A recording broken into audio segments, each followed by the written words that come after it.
Today, it's the Nuclear Daiquiri and the Nuclear Banana Daquiri.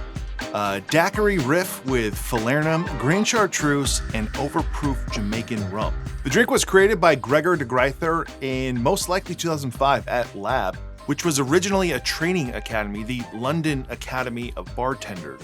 Punch has an in-depth piece on the drink, but not much is known about how and when this drink became popular.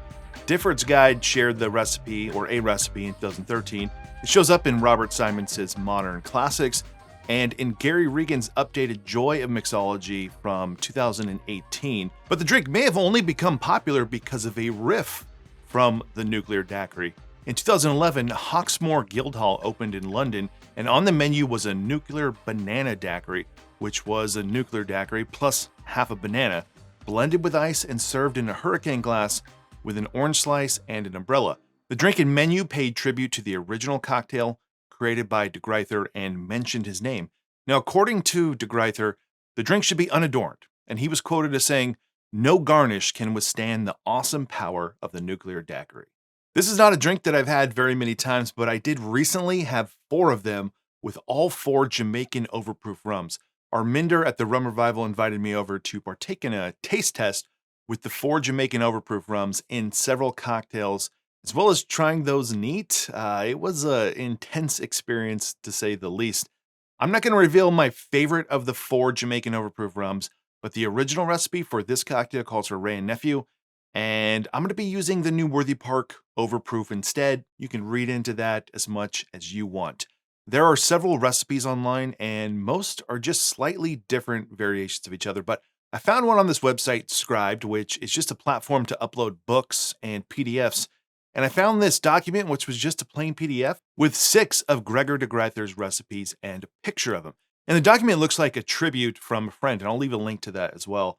And while I wanted to use that exactly, it's in milliliters and not ones that you can convert easily to ounces. So I just bumped everything up a little bit to get it as close as I could.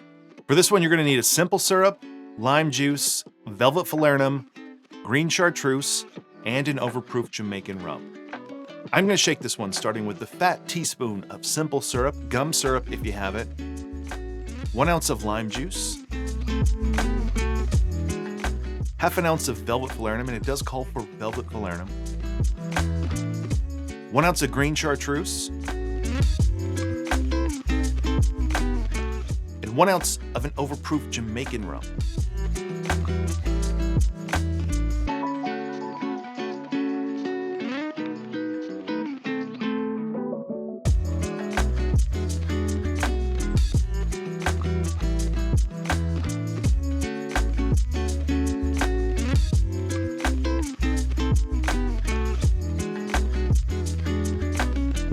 All right, then, let's try the Nuclear Daiquiri. I think it's to be expected, but the overproof Jamaican rum takes a backseat to chartreuse. Everything in the world takes a backseat to chartreuse. So you get that the herbal sweetness from the chartreuse is kind of the first thing you get. And then I do think that the sweet notes from the Jamaican overproof rum help kind of highlight the chartreuse. It calls for velvet falernum. I don't necessarily get falernum. Obviously, that is providing some sweetness there, but I think it's overpowered by everything else. Not that it shouldn't be in there. That would be something to test. And I know some people will think like, oh, you should be using a bigger, bolder falernum, but that's not what it calls for. It calls for velvet falernum. All of the recipes I've seen, including the one that I'm using today. So you got to like chartreuse, but even so, it's not a too intense of a chartreuse cocktail. It's not too intense of a overproof rum cocktail. Now, I do think that the Worthy Park overproof is more approachable than Wray and Nephew or Rumfire. That's why I like it more than those. I will tell you that if you don't have this to make this, you don't actually need it. You just need one of those overproofs.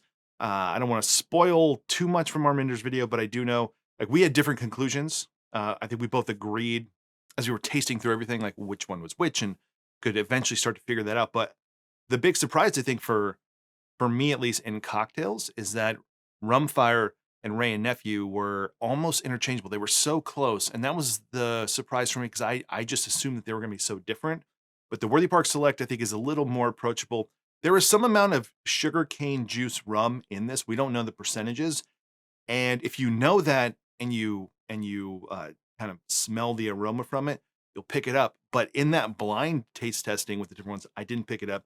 In tasting them, I didn't pick it up. So that's one of those things where, like, being blind to tasting things is very illuminating, I guess I would say, because you have these certain conceptions of what something's going to taste like, and then you do it blind, and it's totally different.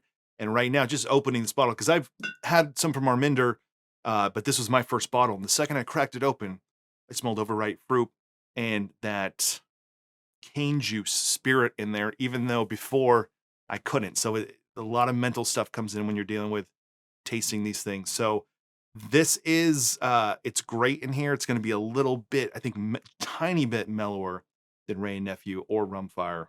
But it is one of those drinks because of the hotness of everything involved, the overproof rum, the green chartreuse, the high ABV. It's one of those daiquiris you gotta drink pretty quickly, especially if it's warm outside. So it is very good. It's not my favorite cocktail in the world. It's not something I think that you have to go get all this stuff for if you don't like chartreuse, if you don't like overproof rum. But if you have a bottle of chartreuse, that's something you love, and you love rum, this is something that you have to do eventually. Well, if there was ever a time to make the Nuclear Banana Daiquiri, now it might be that time. So let's do that. I gotta go get the blender, but we'll make the Nuclear Banana Daiquiri next. All right, since I'm gonna blend this, I'm actually gonna double this recipe with 2 teaspoons of simple syrup, 2 ounces of lime juice, 1 ounce of velvet falernum, 2 ounces of yellow chartreuse, 2 ounces of our overproof rum. I'm gonna use 1 whole banana, and I'm gonna dry blend this.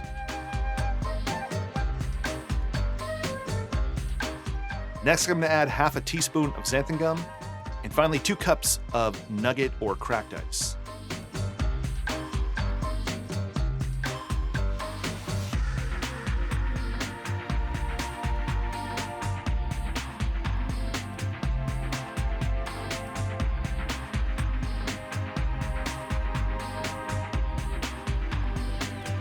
All right, if you're thinking the garnish looks a little bit off, I did some research here. This is the oldest picture I could find. Had an umbrella, an orange slice, and a cherry.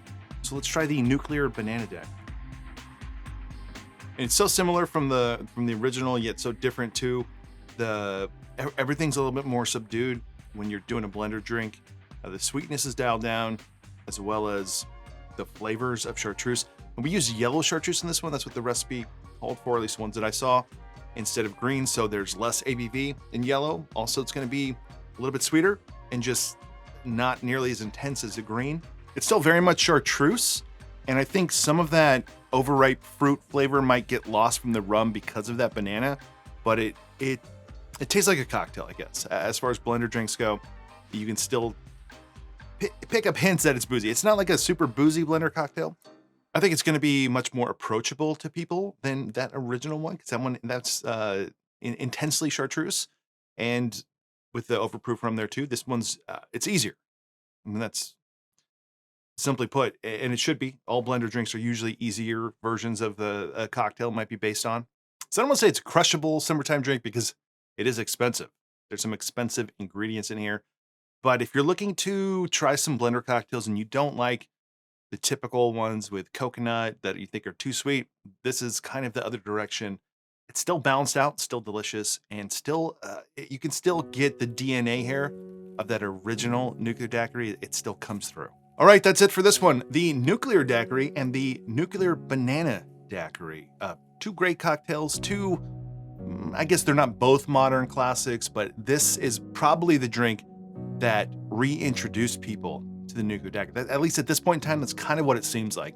So this one has a special place amongst popular cocktails as well, even though it's become something that's less known than an original one. If you enjoyed this video, give it a like below. Consider subscribing to the channel if you haven't already. Check out the Patreon page if you want to support this channel more. And if you have any idea where I got this shirt, let me know in the comments below, because it means you are cool. All right, see you on the next one.